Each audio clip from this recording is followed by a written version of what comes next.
तेलंगाना में नए साल की तक़रीबात के लिए शराब के औक़ात। एक ऐसे वक्त में जब कई रियासतों ने ओमिक्रॉन के ख़तरे के पेश नज़र नाइट कर्फ्यू और दीगर पाबंदी आयद की हैं, तो तेलंगाना हुकूमत ने नए साल के मौके पर बार्स, पब्स और शराब की दुकानों के औक़ात में तोसी करने का फैसला किया है। रियासती हुकूमत ने मंगल को एक हुक्मनामा जारी किया, जिसमें डायरेक्टर इम्तनाई और एक्साइज डिपार्टमेंट को शराब खानों के license holders, event permit management के लाइसेंस याफ्ता और तेलंगाना टूरिज्म डेवलपमेंट कॉरपोरेशन के अंदरून खाना लाइसेंस याफ्ता को क़वानीन में नरमी करते हुकूमत ने शराब की दुकानों को नए साल की तक़रीबात के मौके पर 31 दिसंबर को आधी रात 12 बजे तक शराब फरोख्त करने की इजाज़त दी है। चीफ सेक्रेटरी सोमेश कुमार ने इस सिलसिले में हुक्म जारी किया।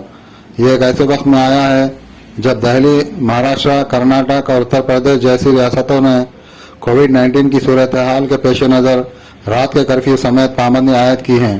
तेलंगाना में मंगल को 7 नए ओमिक्रॉन केस रिपोर्ट हुए, जिनमें 3 की कोई सफरी तारीख नहीं थी।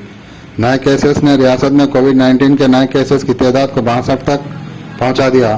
ख़बलस वज़ीर सेहत टी हरीश राव ने कम मुस्बित शरह के पेश नज़र हुकूमत को पाबंदी आयद न करने का जवाब पेश करने की कोशिश की।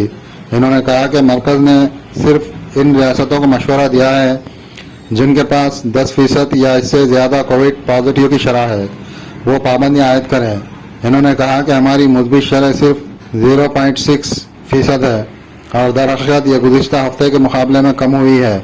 वाज़ेह रहे कि रियासती हुकूमत ने 25 दिसंबर को रियासत में 2 जनवरी तक रैलियों और अवामी जलसों पर पाबंदी आयद करने के अहकाम जारी किए हैं।